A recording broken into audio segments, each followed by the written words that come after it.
David, contanos a qué te dedicas, qué es esto del eneagrama, contanos un poquito de todo. Listo, te voy a hacer como un recorrido así rápido de mi Eso. vida. Digamos que yo conocí el eneagrama muy chiquito, cuando hacía artes marciales, tenía 15 años. El eneagrama es un mapa de la personalidad, como por ahora para dejarlo claro, al menos con una definición chiquitica. Súper esa definición. Desde ahí lo conocí y me pareció súper poderoso justamente con estos temas de autoconocimiento. Sabes que las artes marciales vos también practicaste y no es solo hacer físico, no es solo dar puños, sino que tiene un componente cierto filosófico, que espiritual, de autoconocimiento súper poderoso, súper importante. Entonces en esa época ya era interesante y ya era como una herramienta muy muy útil para conocerme, para conocer a otros, también para dar clase porque di clase mucho tiempo. Y yo creo que el eneagrama también tuvo un impacto muy poderoso en mi vida porque yo cuando salí del colegio estudié fue artes plásticas, empecé a estudiar artes plásticas. Y más o menos en tercer semestre yo empecé a cambiar, o sea, yo dije, no, esto no es lo que yo quiero hacer por el resto de mi vida, me encanta el arte, todavía me gusta arte, pues puedes ver que hago arte, pero dije, no, quiero estudiar psicología. Entonces por ahí me estuve presentando, me estuve empezando a cambiar como de vocación y ya cuando tuve mi formación como psicólogo, soy psicólogo, pues hice el pregrado. Ahí entiende uno el eneagrama a otro nivel, ¿cierto? Porque ya no es solo esta teoría o leerse estos libros o entenderlo y verlo en la gente, sino entender realmente, ¿cierto? Como la profundidad que tiene, las dinámicas psicológicas que tienen cada una de las personalidades. Bueno, ahí fue súper interesante en el pregrado. Después de yo graduarme, yo también tengo una maestría en psicología clínica, me he encantado siempre la clínica, la psicoterapia ha sido pues como mi pasión, al igual que la docencia, entonces también por eso hice la maestría. Cuando volví, hice la maestría en Italia, volví. Hice una especialización también de psicoterapia Gestalt. La psicología tiene varias ramas. Esa fue como el énfasis que quise darle porque me parece muy, muy bonita. También creo que podemos hablar de eso un poquito ahorita, porque es como un plus que le meto también a todo lo que hago de Enneagrama. Y todo ese tiempo, o sea, yo después de que hice el pregrado ya empecé a trabajar con el Enneagrama porque fue una herramienta muy, muy poderosa y sobre todo que es una herramienta que le permite a las personas que no son psicólogas poder acceder a conocimiento muy avanzado en psicología, poder entenderse como internamente, poder trabajar consigo mismos. Y digamos que lo último que hice pues en términos de formación del Enneagrama fue soy docente internacional de Enneagrama en la tradición narrativa, que es una tradición súper bonita, súper poderosa, que solo está en Estados Unidos, y esa fue como mi última formación, como que yo soy de esos que me encanta seguir aprendiendo y hace parte de mi personalidad de hecho. Entonces digamos que el eneagrama me ha acompañado todo el tiempo, seguí estudiando, seguí haciendo talleres, saqué cursos también con un amigo un tiempo, después ya yo solo y llevo por ahí los últimos 5 o 6 años haciendo talleres yo solo, utilizando el eneagrama, sea para personas, sea para empresas también, para grupos, familias. Hay familias que se reúnen y me dicen, hey, hacemos esto, ¿cierto? Como todas las tías. Entonces es un proceso súper, súper bonito. Y entonces me ha acompañado desde los 15 años, imagínate, ya tengo 35, son 20 años de eneagrama, pero siempre cultivándolo cada vez más con todos los conocimientos de psicología, con la experiencia de tenerlo con las otras personas, de enseñarlo, de ponerlo en práctica y también con estas formaciones más especializadas y académicas. Brutal, 15 años, o sea, tú conociste el eneagrama antes de la psicología incluso. Correcto. ¿Y qué pensabas ahí cuando conociste el eneagrama que no tenías esos conocimientos de psicología? Cuando lo conociste, ¿qué sentiste?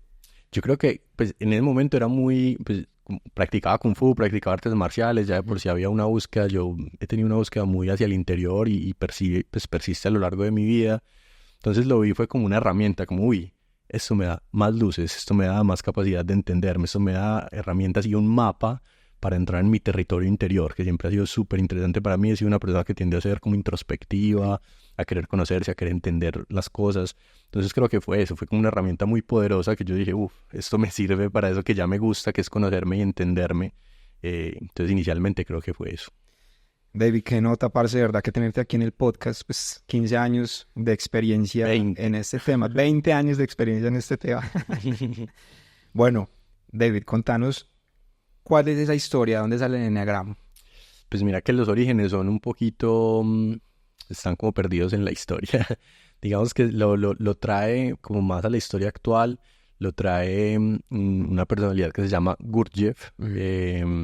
Esa persona tenía como un grupo de estudios que se llamaba el SAT, como Seekers After Truth, como los buscadores de la verdad. Okay. Y lo que hacían era tratar, sí, exacto, tratar como de retomar un montón de sabiduría antigua, de teorías antiguas, pues precisamente eso, como la búsqueda de la verdad y sobre todo del autoconocimiento. Tenía un ámbito como mucho más esotérico. Okay. Él lo trae como a Occidente, él vivió pues ahí como en Europa un tiempo, y a partir de lo que él hizo, lo coge un boliviano súper interesante, se llamaba el Arica, pero no me acuerdo cómo se llama como el centro Arica, algo Arica, ¿cierto? En donde lo empezaron a traducir como en términos psicológicos, porque este chico, pues este señor Gurdjieff, lo trabajaba era a través de bailes rituales, o sea, era mucho más, usaban danzas derviches, pues que eran como de entrar en otros estados de conciencia. Pues de trance. Y seguirse conociendo, pero tenía un componente esotérico súper, súper fuerte. Aquí ya lo empiezan a traducir como en terminología mucho más psicológica. También se nutre un poquito como esa tradición cristiana, entonces tenía como cosas inicialmente de las pasiones, ¿cierto? Como la ira, la venganza, la envidia, como las fijaciones también, como un montón de cosas ahí como una herencia mucho más cristiana. Y a medida que lo van traduciendo en términos psicológicos, ya digamos con la década de los 80 más o menos, o antes incluso, ya lo vuelven psicología como tal, ¿cierto? Es como cómo construimos un modelo psicológico a partir de esto y cómo empezamos a investigar también y a estudiar esto y a utilizarlo en las empresas, en el trabajo, en las relaciones de pareja, en el autoconocimiento, en la psicoterapia también se utiliza. Entonces ahí ya empezó a tomar como un cuerpo mucho más académico, mucho más científico, mucho más racional y también ya como lo conocemos hoy, que es un mapa de las personalidades y cada personalidad tiene un montón de características, de descripciones, de miedos, de fortalezas, de motivaciones, ¿cierto? Como todos los detalles que están ahí. Fue a partir de ahí, pero mira que su origen fue súper antiguo y tiene allá, es muy perdido en la historia. ¿Y cómo se hace como para que una teoría, o cómo se puede decir que es esto? ¿Una teoría? Sí, Esta la teoría de la personalidad, correcto. Esta persona la trae, ¿cómo se hace para que se vaya tomando en serio? O sea, ¿qué estudio se hace o a través del tiempo las personas o el resultado? Las personas que lo cogen, pues mira que hay otra figura súper importante, digamos, hay un chileno que se llama Claudio Naranjo, que también era un psicólogo gestáltico, como de renombre, y era un psiquiatra que lo empieza a conectar justamente como con estas psicopatologías, ¿cierto? Como esto es de la psicopatología también que tiene que ver, como ciertas personalidades la psicopatología es como las enfermedades mentales, entonces cómo lo conectamos con las personalidades y empieza a darse cuenta que tiene cabida y lo empieza a utilizar y lo empieza a ver y empieza a ver que tiene resultados, que le funciona, que la gente lo entiende, que a la gente le sirve.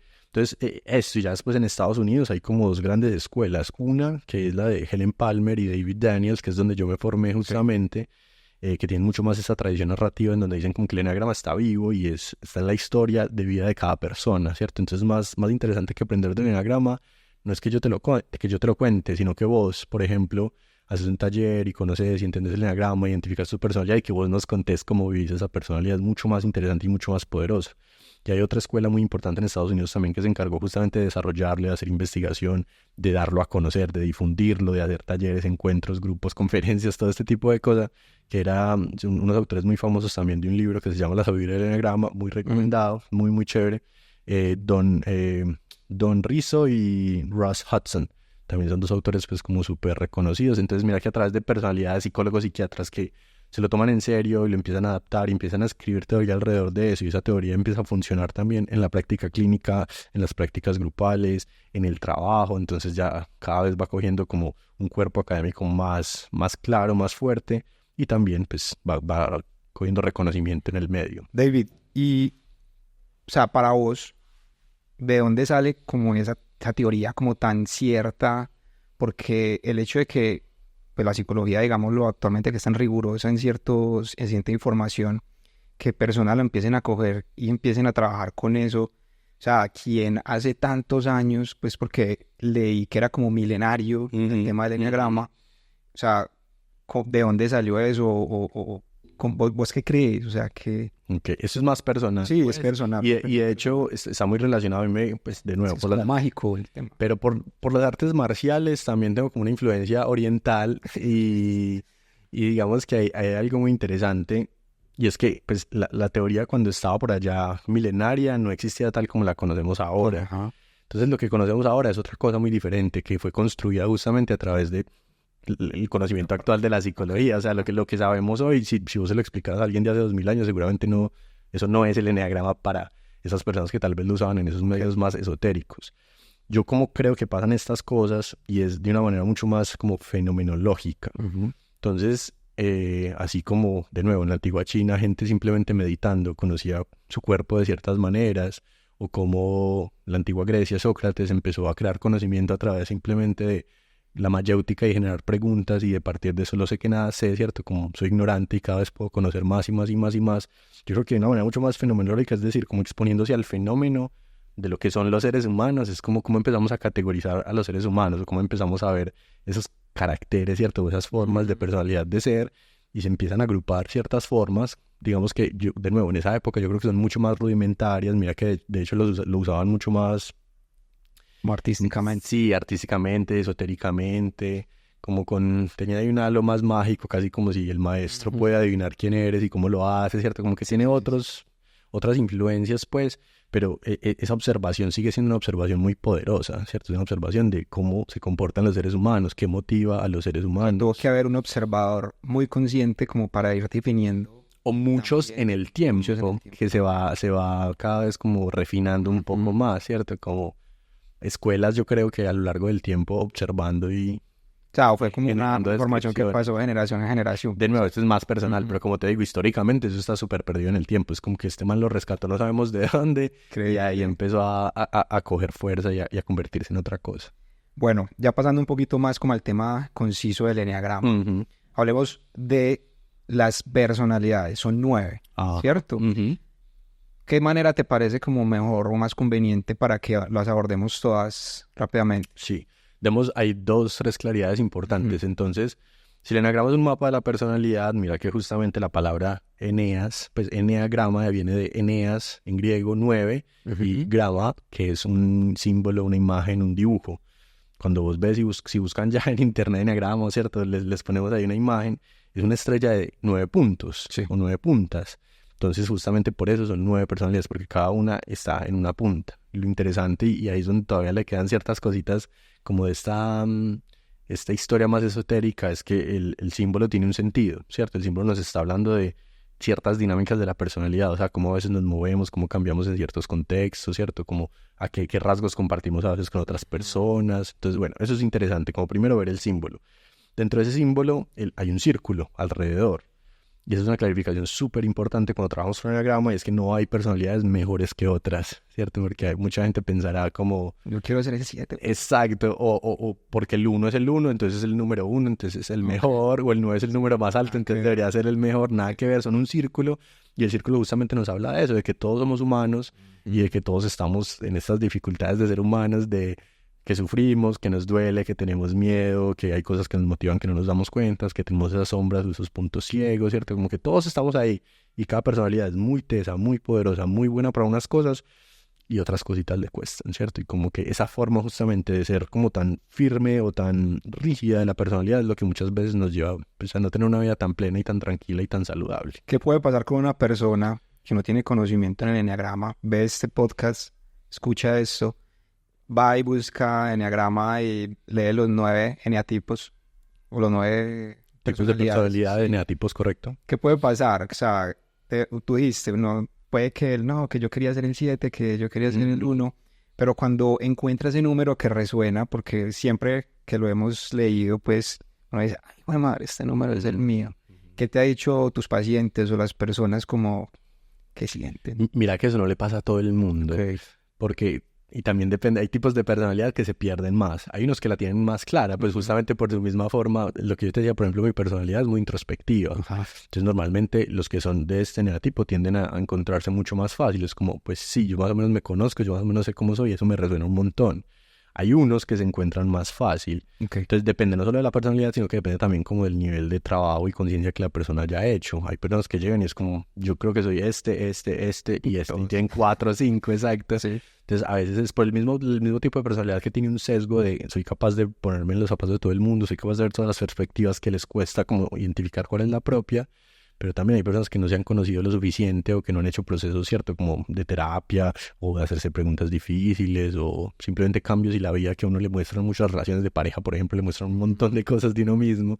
Como esos ejercicios de conocernos que no le pasa a todo el mundo. Pero digamos que haya personas que sí les puede pasar, efectivamente, como este me resuena mucho. Entonces ahí qué pasa, y mucha gente hace test. Por ejemplo, los test no son tan confiables justo por eso.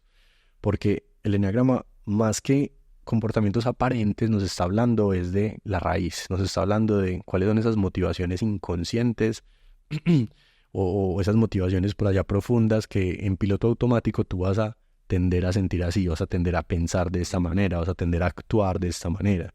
Entonces muchas veces nos conocemos en superficie, pero estas como son inconscientes, a veces por más que hagamos un trabajo ni siquiera nos damos cuenta, ni siquiera sabemos, como que sí, a mí me gusta esto, No está en el radar. pero ¿por qué? Exacto, el por qué no es tan fácil de ver ni siquiera para nosotros mismos. Entonces ahí los test o el solamente leer muchas veces queda cortico, porque yo digo, pues sí, eso me resuena un montón, pero no estoy seguro si eso sí es lo que me motiva. Hay algunos que sí, hay gente que sí, pero muchos se van a perder porque no es necesario, no, perdón, es necesario no solamente leer y aprender. Yo siempre digo que el enneagrama son como dos remitos, ¿cierto? Como el primero es conocer la teoría y el segundo es la autoobservación, ¿cierto? Si yo no me estoy observando, si yo no sé a mí qué me motiva, por qué hago lo que hago, por qué me relaciono de la manera en que lo hago, va a ser difícil a veces como hacer ese cruce, ¿sí o qué? Entonces lo primero que les puede pasar es eso, es como, hey, me resuenan estos dos, o tengo algo de esto y tengo algo de esto, o estos tres me suenan un montón, pero no sé bien por qué, porque falta de pronto esa observación o falta profundizar en la teoría y entender cuál es la motivación, que eso es lo que me parece más interesante del enneagrama, es eso, porque hay otros modelos de personalidad, pero este nos está hablando de esas motivaciones profundas, y no solamente nos habla de las motivaciones profundas, sino que también nos da herramientas para trabajar con ellas, que hay modelos que te dicen, vos sos así, y uno dice, pues sí, pero ¿y qué hago con eso? Exacto, que también te limitan un poquito, pues, como También te puede etiquetar, claro. Por decirlo así, como una definición muy básica, es como un mapa. Es como si integraran un mapa y más o menos tu personalidad puede ser eso, Ajá. para que te conozcas un poquito mejor y de pronto no te perdas. Exacto. Lo veo así, es Total. de pronto... O como un manual de instrucciones. Exacto, mucho mejor. Me pasa un montón en los talleres o en los cursos que hay personas que van también y se dan cuenta de la personalidad de su pareja. Entonces dicen, es que esto es como un manual de instrucciones, exacto, tal cual, como con razón siempre peleamos por esto, con razón este le importa tanto esto, con razón este no es capaz de tener este tipo de conversaciones, con razón este siempre huye que pasa tal cosa, o sea, como poder entenderlo. Entonces lo bonito es eso, es que es un mapa que te muestra tu territorio, también el de los demás, y que de alguna manera funciona también como un manual de instrucciones de, hey, ¿cierto? Es como uno abre una cámara, uno abre un micrófono, uno abre... Obviamente el ser humano es mucho más complejo que una cámara o un micrófono, pero poder tratar de entender por qué funciono, cómo funciono, y eso a qué me lleva, y si sigo funcionando en piloto automático, a dónde me va a llevar, porque eso también empieza a generar como unos patrones muy repetitivos. Entonces mucha gente llega también al enneagrama o a terapia, por ejemplo, de a mí siempre me pasa esto con las parejas, a mí siempre esto me pasa con el jefe. Yo porque siempre tengo esta misma discusión con mi mamá, ¿cierto? Como que se empiezan a repetir cosas, pero no entienden por qué. El enneagrama nos ayuda mucho dando justo ese manualcito de instrucciones de, es que esto es lo que pasa y esto es lo que a mí me importa y esto es por esto es que estoy haciendo esto. Qué teso. O sea, qué información tan poderosa. Súper poderosa.